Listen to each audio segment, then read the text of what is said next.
All right, what's happening? It's Jay Chase. Cry like a baby.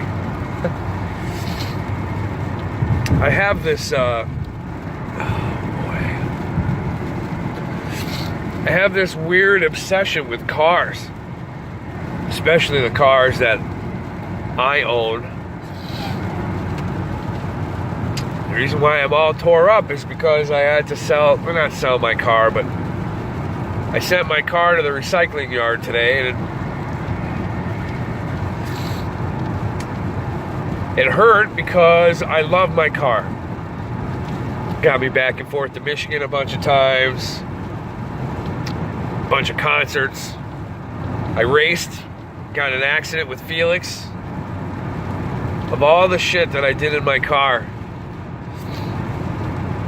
So when it comes time to like selling a car, my car for instance, yeah, I'm selling my car, but there's like all kinds of memories and stuff that went with the car. You know, I lived in that car.